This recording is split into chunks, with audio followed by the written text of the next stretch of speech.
Buenas tardes, doctor. Doctor Manuel Hola, Gil Antón. ¿Sí me escucha? sí, te escucho muy bien, Abraham. Bien, bienvenido, doctor. Un gusto tenerlos aquí con nosotros en el cuarto Congreso Nacional sobre Investigación de Educación Normal. Hay mucha expectativa por verlo.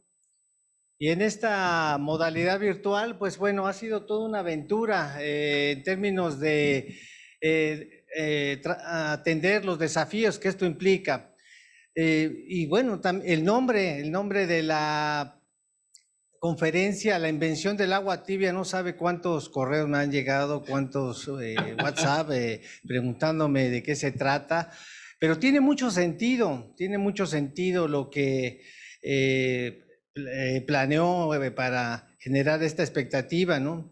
Nos comentaba cuando se estaba planeando esta conferencia, un poco sobre los problemas que genera estar generando investigación de alguna manera apresurada, tanto por los marcos normativos de las diferentes instancias que valoran la productividad investigativa.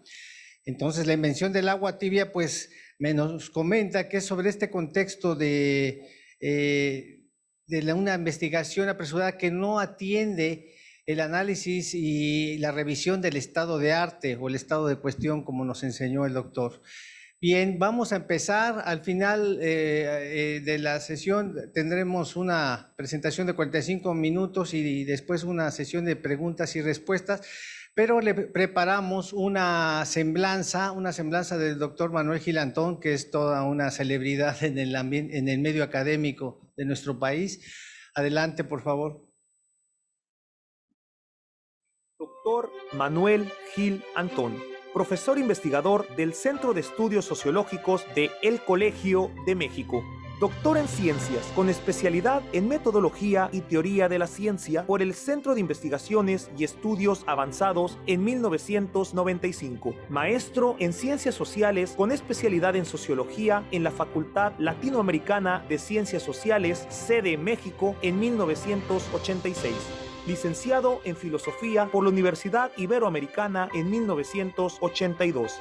Durante 30 años fue profesor e investigador de la Universidad Autónoma Metropolitana. A partir de 2010 ingresó al Centro de Estudios Sociológicos de El Colegio de México, director académico de Educación Futura. Sus líneas de investigación son Sociología de la Educación, actores, procesos y estructuras en la educación superior, Epistemología de las Ciencias Sociales, Metodología de la Investigación Social.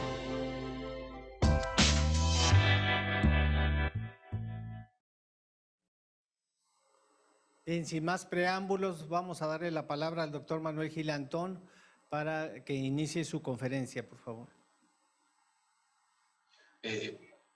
Abraham, muchísimas gracias.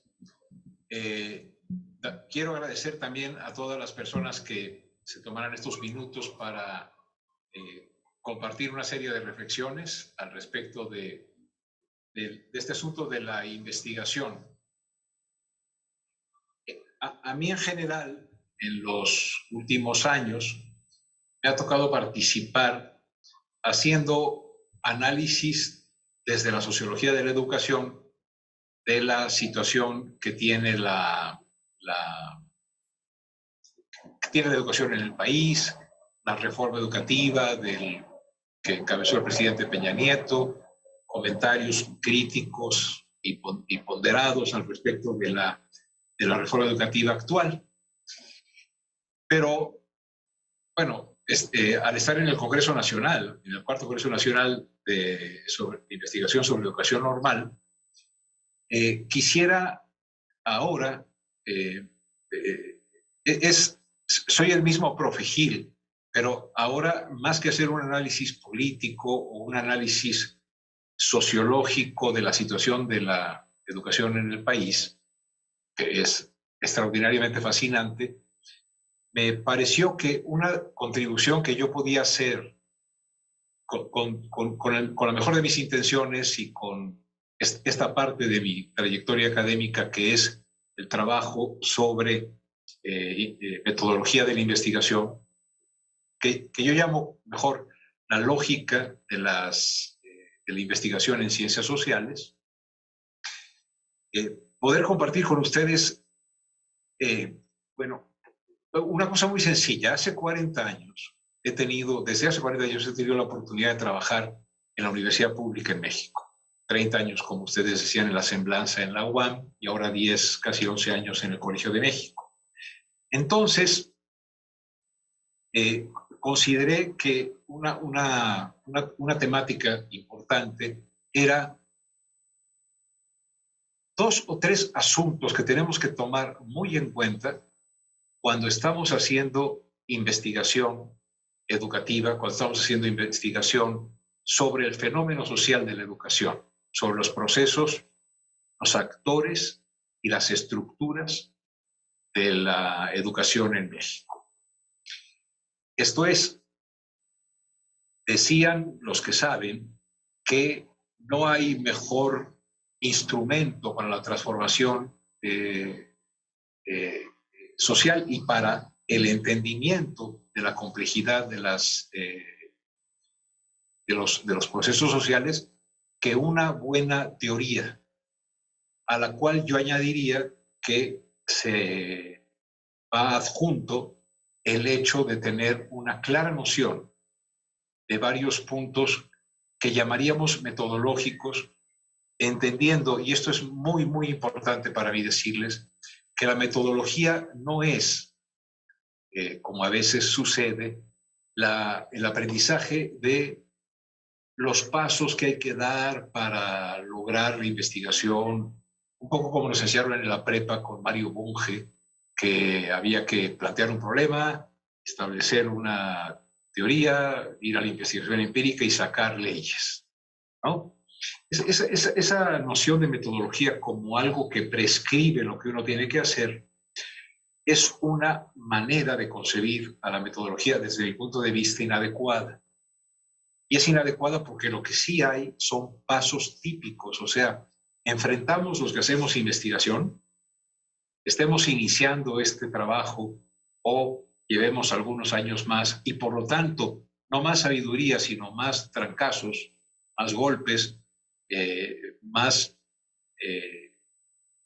experiencia en este fascinante asunto de tratar de, y aquí está el primer aporte que quiero hacer, la investigación en cualquier tema de la sociedad y quizá también en cualquier tema de toda actividad científica, yo la he concebido como la respuesta a una pregunta fundamental, que es la que tenemos que dar los investigadores con el trabajo, y que consiste en explicar, como diría el profesor Max Weber, por qué algo es así o ha sido así y no de otra manera. Esta pregunta, ya en el terreno de la sociología, de por qué algo es así, un proceso o unos actores se comportan de X o Z manera, sin por qué es así y no de otra manera. Porque cuando nosotros podemos decir por qué lo sucedido, por qué el curso de la acción siguió ciertas fases que lo hacen comprensible y explicable, es porque ya pudimos decir en un análisis sociológico e histórico por qué fue así y no de otro modo. Porque, pues, hay muchos modos en que pueden suceder las cosas, ¿no? Entonces, esta es la primera idea que quiero compartirles. Ojalá pueda yo transmitir de veras con muchísimo entusiasmo como un investigador. Al fin de cuentas, los investigadores somos personas que estamos tratando de comprender explicando o explicar comprendiendo por qué las cosas que nos interesan han sido o son o ocurren de una manera específica y no de otro modo. Voy a pedirles permiso para cerrar la ventana y que ese claxon no nos dé lata. Ya ven que la tecnología de ahora es así, ¿no?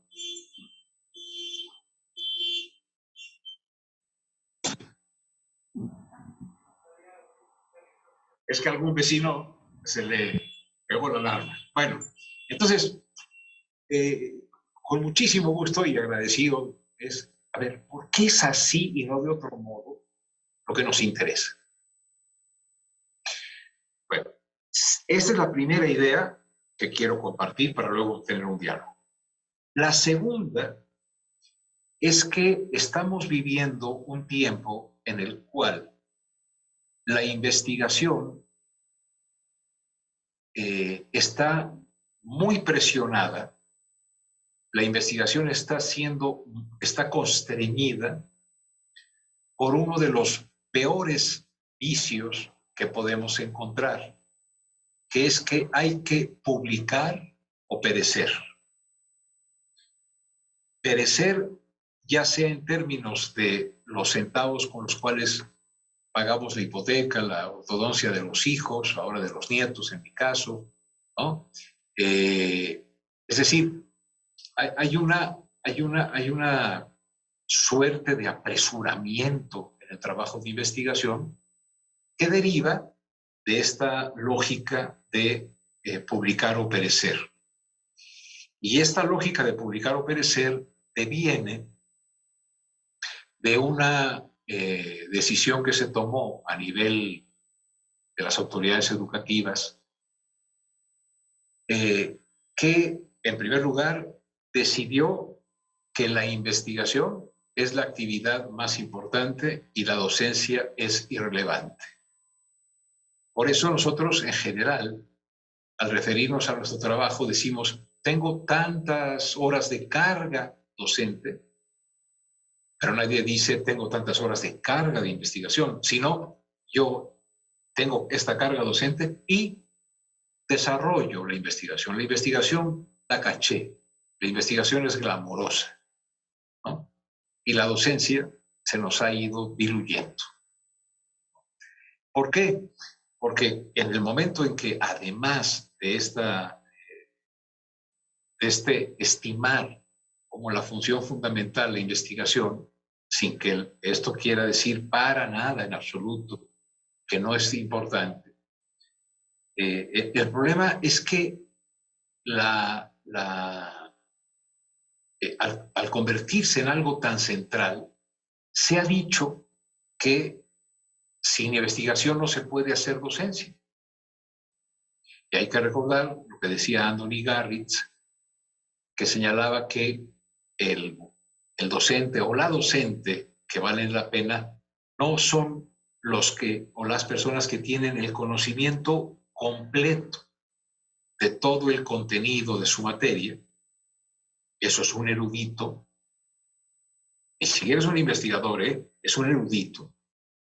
Y que el profesor o la profesora son no eso, sino, claro, tienen que tener conocimiento, pero sobre todo tienen que tener el dominio del contenido, el dominio pedagógico del contenido a enseñar. Nosotros derivado de una muy, muy cruel manera de concebir a la docencia, pues hemos seguido dos dictums, ¿no? Uno de Bernard Shaw hace varios siglos y otro muy reciente, el sexenio pasado, que yo escuché al maestro Nuño. El de hace unos siglos de Bernard Shaw es el que sabe hace y el que no sabe enseña. Con lo cual hay un enorme desprecio a la docencia.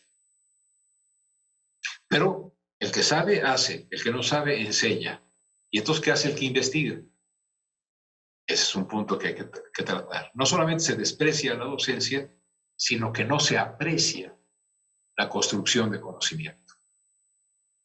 Y por otro lado también le dio un grave golpe a la profesión tan compleja del magisterio, que es tener el dominio pedagógico del contenido de enseñar, aquella vieja frase de cualquiera puede enseñar, cualquiera puede ser maestro, ¿no?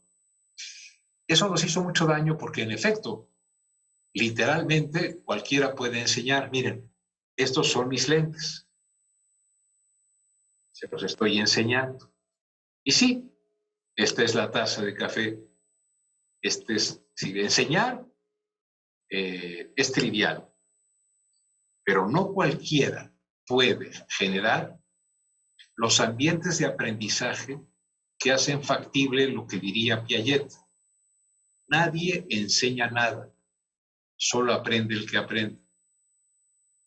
Porque no hay manera de transmitir el conocimiento que una persona tiene a otra. Lo que sí es posible y es materia de la profesión más importante, la profesión intelectual más importante del país, que es la profesión docente. ¿Por qué? Porque tiene que generar ambientes de aprendizaje en los cuales, a través de distintas maneras pedagógicas de pensar las cosas, súbitamente alguien diga, ah, ya entendí. No somos griegos y no decimos como Arquímedes, eureka. No solemos decir esas frases en griego, pero sí decimos, órale, ah, ándale, ya caché por dónde va. Cuando eso ocurre en un salón de clase, ahí hay aprendizaje. Cuando lo que en un salón de clase hay el eco de nuestras propias palabras como profesores, repetidas por los estudiantes, no hay aprendizaje. Lo que hay es sumisión. Lo que hay es la subordinación de las personas a las que nosotros tenemos el privilegio de presentarnos como profesores y que a veces, en la medida en la que repiten como a nosotros nos parece que deben ser repetidas las cosas, pues ponemos calificaciones. Eso es verdaderamente ineducativo, ¿no? Eso no tiene nada que ver con la educación como práctica de la libertad, que diría Freire, en fin. Entonces, la primera idea es el asunto es que la tarea de investigar requiere ser reflexionada. Segundo, que siendo muy importante la tarea de investigar, no tiene por qué ser a costa de despreciar la docencia. Pero esta plática que he preparado no tiene que ver con la cuestión de la docencia. Nada más quiero mencionar que es importantísimo. Pero estamos apresurados para producir lo que llamamos investigación. Un posgrado es de calidad en la medida en la cual tenga eficiencia terminal. No en la medida en que las tesis que en ese posgrado se logren sean trabajos que nos ayuden a entender algo y poder responder por qué es así y no de otro modo. Sino que la eficiencia terminal es terminar la tesis como esté en un cierto tiempo. Si no se hace eso, ese posgrado pierde el reconocimiento para estar en el Padrón Nacional de Posgrados de Calidad. Y eso nos está apresurando a todos. Por otro lado, el Sistema Nacional de Investigadores o carrera magisterial o los estímulos y este tipo de pago por mérito en las universidades, en las normales, etcétera, también está haciendo que hagamos investigaciones cada vez más apresuradas y cada vez más irrelevantes. Pero eso sí, tienen que salir en un año o tienen que salir en un año y medio. Y entonces, si estamos ya dañando a la docencia porque la despreciamos, pero luego estamos haciendo una investigación apresurada, una investigación que no se detiene a la construcción al compromiso de producir conocimiento nuevo, entonces corremos el riesgo de tener cada vez más indicadores, más doctores, más doctoras, más maestros, más maestras, más publicaciones y, sin embargo, no tener avances sustantivos en el conocimiento. Y es a esto a lo que me quiero referir con la idea de la invención del agua tibia. El planteamiento, la tesis central, ya del tema específico, es que es imposible, quiero decirlo fuerte como conjetura, para que la discutamos, es imposible y totalmente inadecuado pensar que se puede proponer un problema de investigación, una pregunta de investigación relevante, si no estamos al tanto, si no hemos estudiado a profundidad las investigaciones que se han hecho al respecto de ese tema que a nosotros nos interesa. Es falso que la pregunta de investigación sea una pregunta de investigación que se nos ocurre, porque ahí corremos el riesgo de confundir lo que nosotros no conocemos como personas, que en general es inmenso lo que no conocemos, inmenso, y creer que en la medida en que nosotros conocemos lo que no conocemos, hacemos investigación. No, colegas, estimadas maestras y maestros, no. Cuando nosotros aprendemos algo que no sabemos nosotros, lo que estamos haciendo es estudiar. Es decir, estamos aproximándonos a lo que la comunidad académica de referencia, a los que han trabajado este tema, han esclarecido. Si quieren, por darles un ejemplo muy torpe, hace muchísimo tiempo que yo no estudio cálculo desde que estaba en la prepa. Entonces, si yo quisiera aprender cálculo, hoy sería un conocimiento nuevo para mí, cálculo diferencial e integral. Pero no estaría yo, por aprender cálculo diferencial e integral, no estaría yo haciendo investigación sobre cálculo diferencial e integral. ¿Por qué? Porque la investigación no es conocimiento nuevo para nosotros, personas. Es conocimiento nuevo, es un avance en el conocimiento que la humanidad tiene sobre algo. Ese es el tamaño de lo que significa investigar.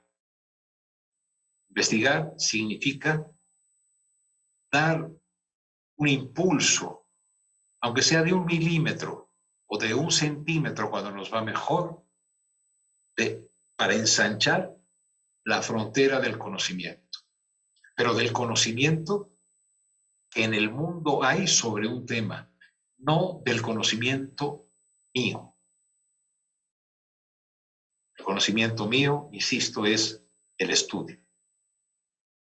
El conocimiento que deriva de la investigación tiene que ser un aporte al conocimiento que el mundo tiene sobre algo, y como estamos en una división del trabajo académica, debe tener como objetivo aportar un avance, empujar un poco la frontera de lo conocido por la comunidad de investigadores que de eso ha trabajado, que en ese tema ha trabajado.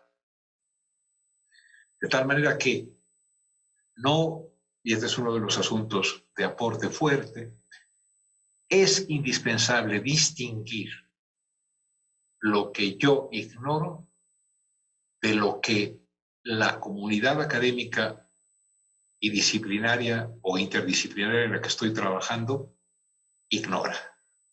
La segunda es investigación. La primera es estudio, y en muchas ocasiones, como voy a tratar de argumentar, es condición necesaria para poder iniciar la investigación. Abraham, muy amable, decía que lo que yo proponía era que, y está muy bien dicho, que no se puede plantear un problema de investigación que en un Congreso Nacional de Investigación sobre Educación Normal no se puede hacer investigación estrictamente como tal, es decir, para ampliar el conocimiento de los que realizan investigación en este campo, en este proceso social, que es la educación normal, o desde la educación normal hacia el aprendizaje o hacia cualquier otro campo, no puede realizarse sin que tengamos un conocimiento profundo de las investigaciones que ya se han realizado sobre el tema. Si nosotros descuidamos el estado de la cuestión, que así llamamos si nosotros no sabemos qué es lo que se ha averiguado, cómo se ha hecho el proyecto y el proceso, cuáles han sido los conceptos o las proposiciones analíticas que han guiado las investigaciones, cuáles han sido los procedimientos específicos para recabar información con base en la cual contemos con evidencia que nos permita poner a prueba alguna de las conjeturas o hipótesis que tenemos. A lo largo de los años, y siendo un profesor que está muy atento a lo que se conoce como investigación en mi campo, me he dado cuenta que una enorme cantidad de las investigaciones que a mí me ha tocado leer y de la que yo he procurado atender, aprender, etcétera, no son investigaciones. O sea, no son proyectos en los que se procure incrementar el conocimiento social al respecto de algo, de un proceso, de la conformación de un actor o de las características de una estructura social, educativa, etcétera, sino que son, en muchísimas ocasiones, confusiones entre las preguntas que yo me hago, porque ignoro, de las preguntas de investigación que tienen que ser preguntas planteadas al respecto de lo que hace falta conocer para ampliar el conocimiento social sobre un tema. Parece, estaba yo pensando mucho en la mañana, parece que lo que yo quiero proponer es casi una obviedad. Pero muchísimas investigaciones y muchísimos artículos de investigación en México y en el mundo me parecen a mí, ¿no? Pónganle ustedes todas las salvedades a mi ignorancia, que es amplia, pero me parecen a mí no procesos en los que se arriesga la construcción de una pregunta que derive en unas conjeturas nuevas al respecto de lo que no conocemos como comunidad. No, son refritos. En muchísimas ocasiones son refritos, en otras ocasiones son plagios, en otras ocasiones son indagaciones insustanciales.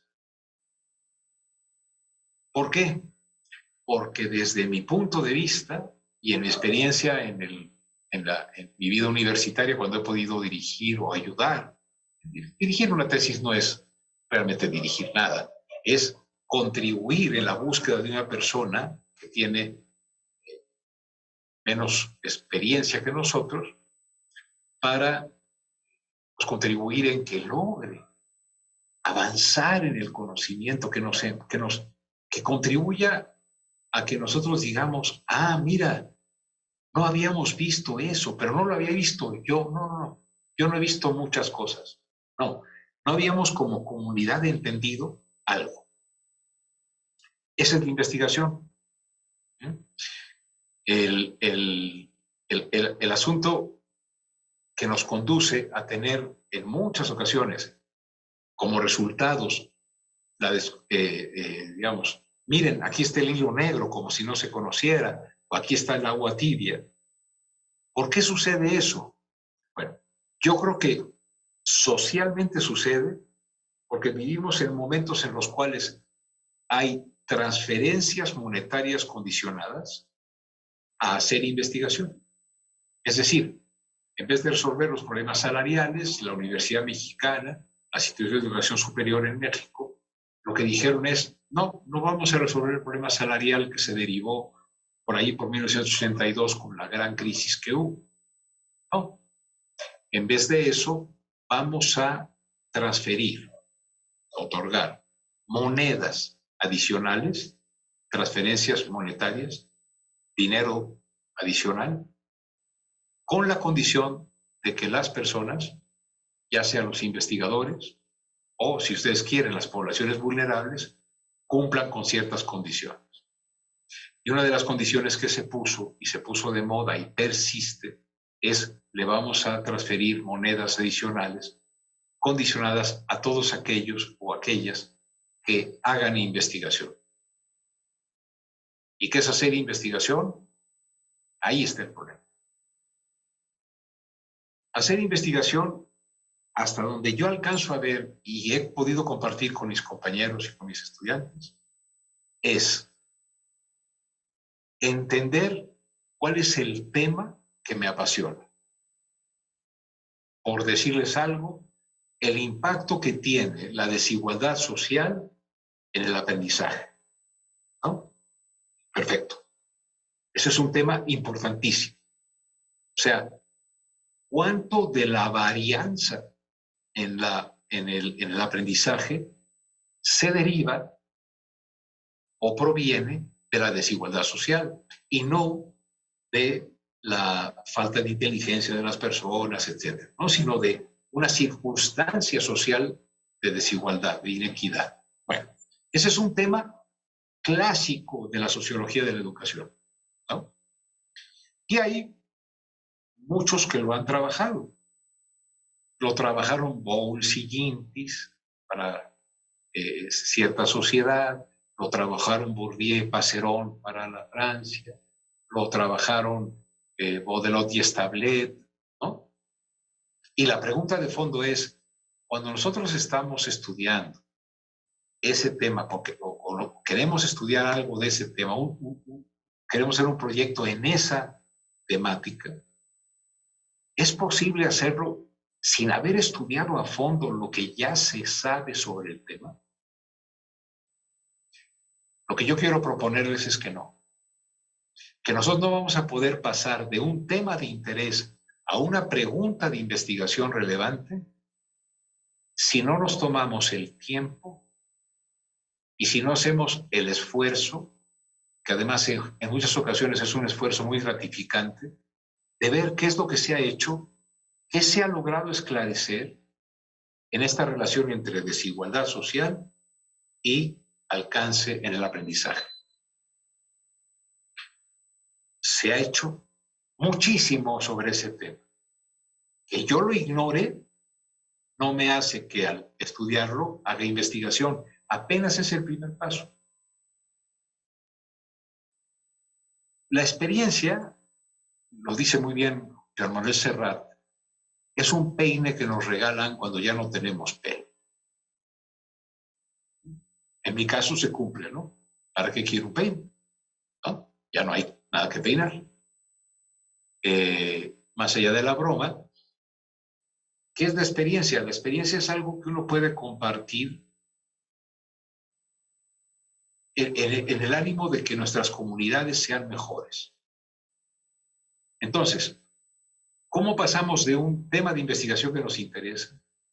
Y luego, ¿cómo pasamos de una pregunta que nosotros tenemos a una pregunta de investigación relevante para una comunidad de especialistas?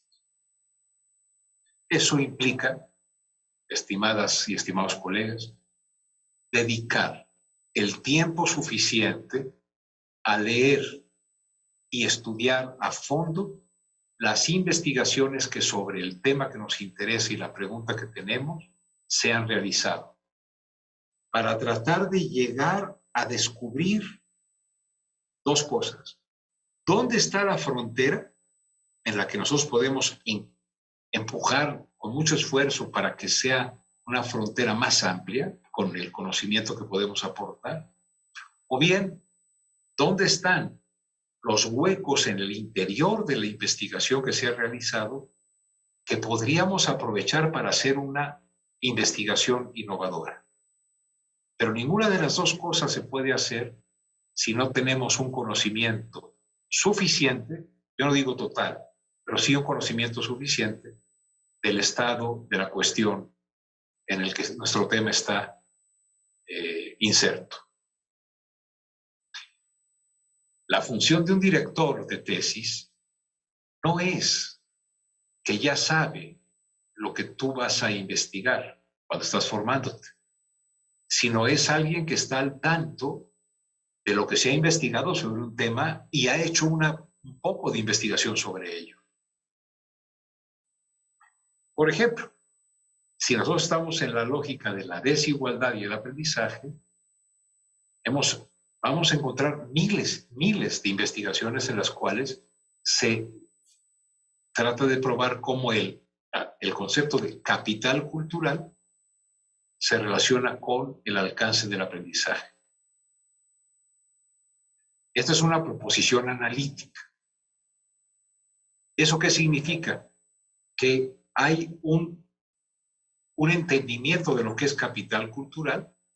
Para Bourdieu es un concepto derivado del capital económico y que consta del capital cultural institucionalizado, el capital cultural heredado, etc. Lo delimita. Y dice que eso tiene un impacto muy grande en la variabilidad de los logros del aprendizaje. A mayor capital cultural, mejores resultados. A menor capital cultural, más posibilidades de fracaso. Y uno diría, bueno, pero eso ya está claro. Perdón. Cuando uno se pone a estudiar lo que se ha investigado sobre el tema, tesis, artículos, libros, lo que uno se da cuenta es que a lo mejor un gran avance en la investigación, después de haber leído lo que hay que leer, estudiado lo que hay que estudiar, inferido cuál es la teoría que subyace a las investigaciones, a lo mejor un gran aporte es, oigan, ¿se ha observado bien lo que llamamos capital cultural? Porque ningún concepto que valga la pena está flotando por ahí.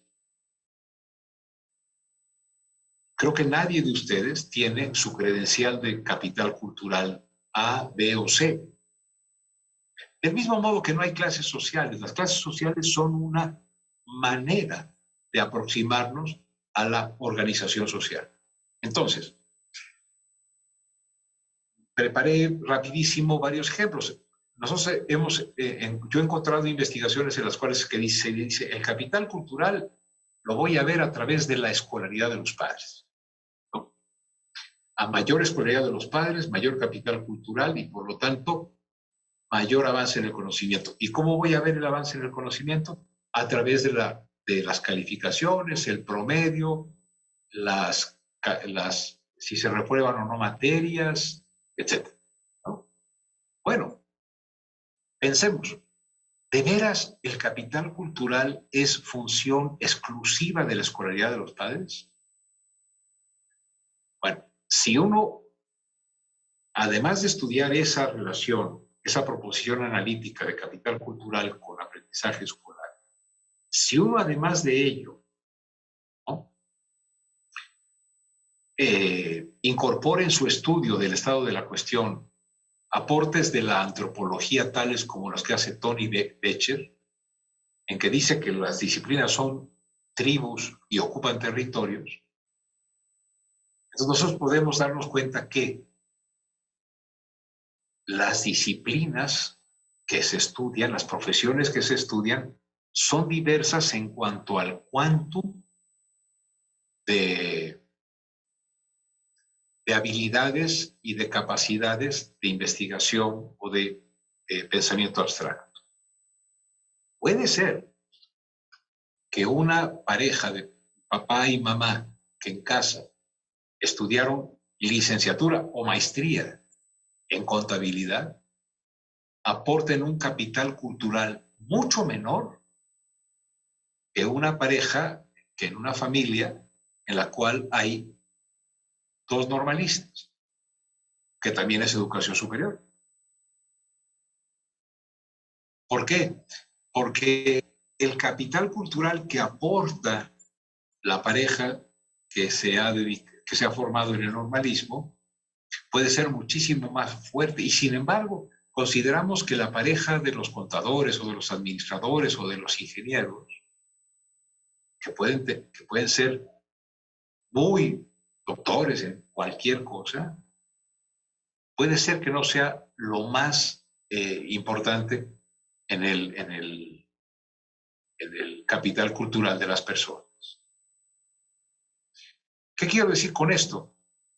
Dos cosas acercándome a la conclusión para que podamos conversar un poquito. Una es, no hay modo de hacer una pregunta de investigación que importe, que sea relevante para el mundo, no solo para mí, fuera de lo que se ha hecho como investigación. No inventemos el agua tibia. ¿Eso qué significa? Que para hacer investigación hay que estudiar y leer mucho. Y hacerlo acompañado de alguien que nos ayude a ver cuáles son los hoyos, cuáles son las fracturas en las explicaciones, o cuáles son las cosas que no se han tomado en cuenta y que quizá al incorporarlas nos permitan entender mejor algún aspecto del proceso educativo o del proceso social o de la vida económica. Esto es válido para todas las ciencias. Entonces, cuando pensábamos qué título, porque aquí tengo que reconocer que recibí mucha ayuda, ¿qué podía ser el aporte de esta tarde? Pequeña, y además es un aporte, pues, digamos, que se los paso al costo, porque creo que nos estamos equivocando. Como, no sé si les haya pasado, quiero hacer una investigación, le dice uno a la institución o al CONACYT o algo, y le dice al CONACYT, ok, ¿qué quiere investigar? Esto. ¿Cuáles son sus hipótesis? Bueno, pues todavía no sé mucho, pónganlas. Y cuando termine, ¿cuántos libros y cuántos artículos? Y si dijéramos la verdad y estuviéramos realmente comprometidos con hacer investigación, tendríamos que decir, no sé. ¿Cuál va a ser el resultado de su investigación? No lo sé. Venga, pero ¿cómo que no lo sabe? Es que si es investigación es algo desconocido. Si yo antes de hacer la investigación ya sé cuántos libros voy a publicar, cuántos chavos van a hacer o chavas van a hacer la tesis, si yo ya supiera todo eso, estaría mintiendo. Eso no es investigación. No. Nosotros tendríamos que decirles a esos que nos hacen llenar formatos, no sé, déjeme hacer la investigación y a lo mejor, ya que la termine, ya que la vaya avanzando, le puedo ir diciendo lo que voy haciendo. Porque es que necesito estudiar, necesito leer, necesito pensar. Y en el mundo actual, en la formación de investigadores y en el ejercicio de la investigación, en general lo que no hay es tiempo, ni estudio suficiente, ni pensamiento reposado sobre las cosas que hay que hacer, ya sea en términos de nuevas preguntas o de maneras diferentes de operacionalizar los conceptos. La investigación ha sido siempre explicar lo observable a través de lo no observable, es decir, a través de la teoría. Y para poder explicar lo que se observa, para poder decir por qué ha sido así y no de otro modo, lo que tenemos es que estar muy enterados, a fondo, ser unos expertos en qué es lo que se ha dicho al respecto del tema que nos importa, para poder generar una pregunta de investigación que nos conduzca a un resultado de investigación que puede ser muy modesto, pero muy sólido. y aunque sea muy modesto, pero muy sólido, es siempre eso mejor que presentar una tesis que seguramente se va a aprobar. ¿Por qué? Pues porque uno necesita el grado y además los que nos han dirigido necesitan tener la dirección de la tesis y ahí andamos todos correteando el dinero en vez de estar comprometidos con el avance del conocimiento. En este congreso tan importante que es el que ustedes se concentran para ver la investigación sobre educación normal, yo quisiera compartirles con toda sencillez esta lección que he aprendido durante 4 décadas en las que me he equivocado muchas veces. Y cuando me he equivocado más, es cuando yo o alguien con quien colaboro para hacer su investigación, no hago con suficiencia una exploración del campo, del estado de la cuestión, y entonces la pregunta de investigación no es buena. Termino diciendo lo siguiente: si después de estudiar el campo, el estado de la cuestión, el estado del arte, yo consigo generar una pregunta interesante, la mitad de la investigación ya se hizo. El aporte al conocimiento ya de una pregunta bien planteada, que esté orientada a una zona en la cual nuestro conocimiento o comunidad de referencia no está claro, eso ya es un enorme avance. Si se tiene esa pregunta, se va a poder hacer un diseño de investigación, se va a poder elegir una perspectiva de análisis más precisa, se van a poder hacer uso de técnicas con más fertilidad y se va a poder llegar a pues un resultado que nos permite entender mejor lo que no entendíamos, aunque por ese mismo hecho de entender mejor lo que no lo entendíamos, surjan nuevas interrogantes. Esto es lo que yo quería contribuir con ustedes en esta tarde, en este congreso. Y estoy totalmente dispuesto a la discusión o a lo que ustedes me quieran preguntar en la medida en que yo pueda responder. Muchas gracias. Gracias, doctor. Muy interesante. Realmente nos invita a reflexionar sobre el regreso al origen. El regreso al origen, efectivamente, los criterios y parámetros que evalúan sobre los procesos de planeación que nos enseñan en las escuelas y que se replican en los cubículos, pues califican el diseño metodológico, la sistematización, la consistencia de tus variables, la construcción de tus hipótesis, la interpretación, los resultados, pero le da muy poco tiempo efectivamente al planteamiento del problema. Es ahí donde lo del agua tibia encaja bien, ¿no? Todo el mundo asumen en el mundo de la educación superior en todas sus modalidades, asumen que están descubriendo el hilo negro o el agua tibia, pero no es así. Esta camisa de fuerza, estos rituales burocráticos tan engorrosos a los que se ven sometidos todos los investigadores que ingresan al ESNI, al PRODEP y a los mismos estímulos institucionales, las cuotas de producción investigativa obligada que las mismas instituciones imponen o los mismos marcos normativos, pues efectivamente van en contra de toda la investigación significativa que se pudiera generar, ¿no?, en las instituciones de educación superior. Tenemos aquí algunas preguntas, pero por cuestiones de tiempo, bueno, hicimos... lamentablemente, pues solo nos da tiempo de atender un par de ellas que buscan una respuesta más puntual, ¿no? Una de ellas es cómo se concibe que debería ser el rumbo de la investigación en las escuelas normales desde su punto de vista. La otra, si quiere, me permito leer las dos preguntas para que haya una respuesta global, ¿no? Y van asociadas de alguna manera.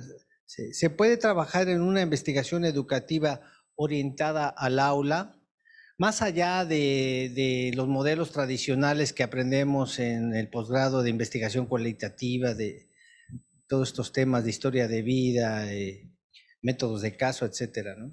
Entonces, desde su punto de vista, ¿cómo se debería de cómo se definiría el rumbo de las investigaciones en las escuelas normales y si los normalistas pueden generar una investigación innovadora, distinta a la que se genera en las universidades, orientada al aula, mezclando temas de investigación, acción, historias de vida, métodos de caso y todos estos, pero nueva, distinta, dirigida a contextos de educación básica, ¿no? Sí, yo en primer lugar diría que la investigación en las escuelas normales tiene que generar entre los investigadores y entre quienes coordinan la investigación agendas de temáticas relevantes. No estaría yo de acuerdo en que el único tema de investigación que puede generarse desde una escuela normal tenga que estar restringido a algo.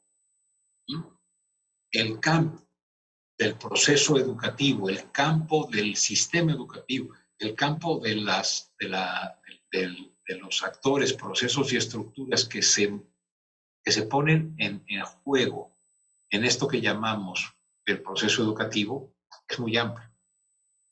Y por lo tanto, yo creo que decir que hay una línea de investigación propia de las escuelas normales sería equivocado, en tanto pensáramos que es un solo tema. No, yo digo que son distintos temas. Y esos distintos temas sí tienen que tener, creo yo, dada la enorme especialidad y el profundo respeto que yo tengo por la educación normal, pues sí, tiene una orientación hacia los procesos de aprendizaje, hacia los procesos del impacto que tiene el aprendizaje en el mercado, el proceso de aprendizaje que tiene la construcción de ciudadanía, todo eso.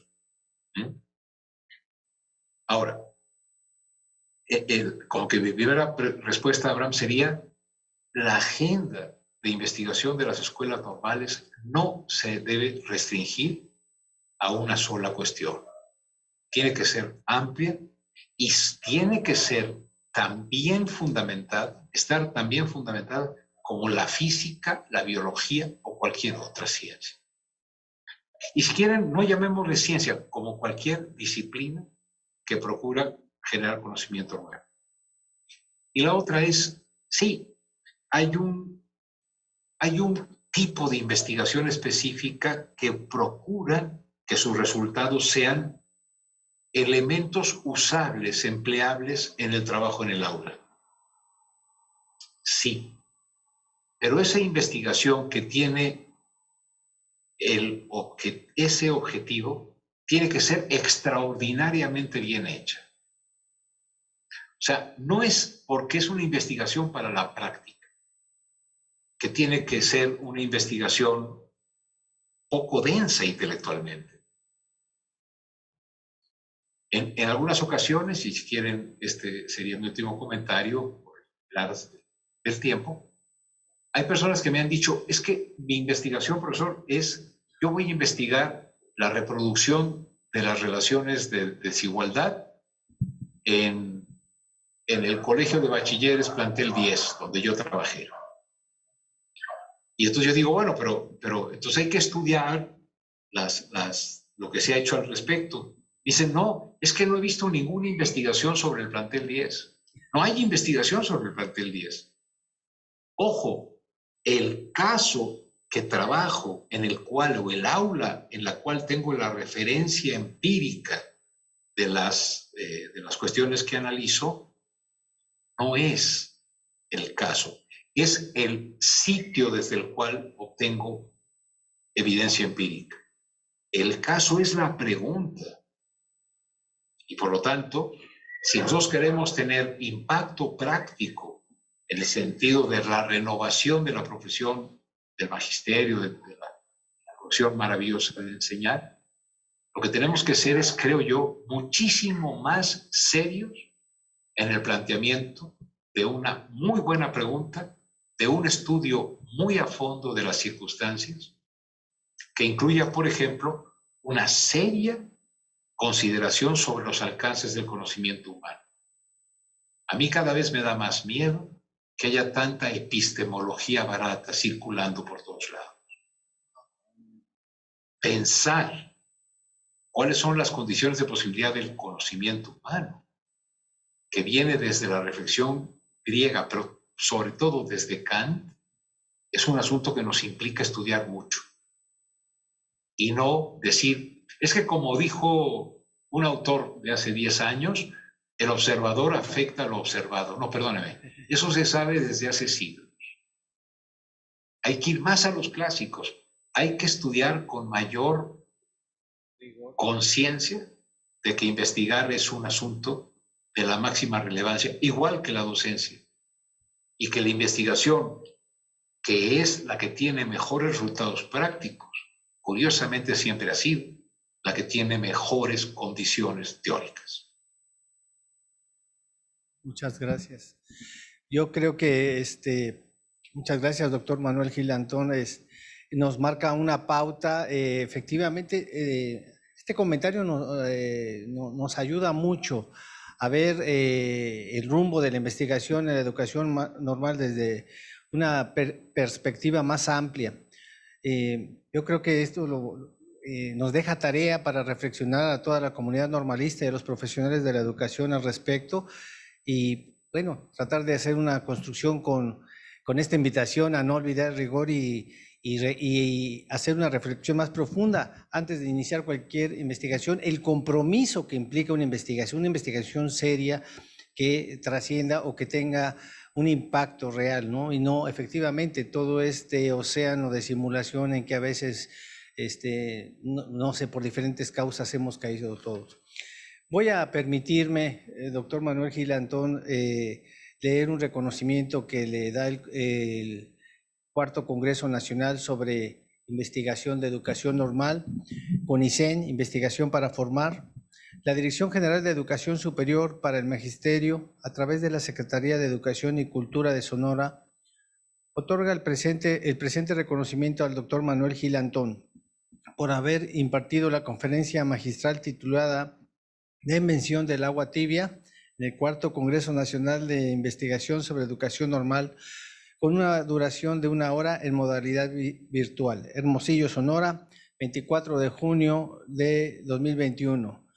Lo firma el titular de la Dirección General de Educación Superior para el Magisterio, el doctor Mario Chávez Campos, así como el secretario de Educación y Cultura de Sonora, el profesor José Víctor Guerrero González. Muchas gracias por su conferencia. Y bueno, ahorita tengo entendido que te quieren hacer unas preguntas detrás de cámaras, y muchas gracias a todos por habernos acompañado. Abraham, muchísimas gracias. Gracias a todos, a todas, y todo lo que he dicho, el principal recipendiario de lo que he dicho soy yo, porque no es cierto que perro viejo no aprende truco nuevo, ¿eh? Siempre hay que estar aprendiendo y con ganas de recibir la crítica. Muchísimas gracias por esta oportunidad. Gracias, doctor.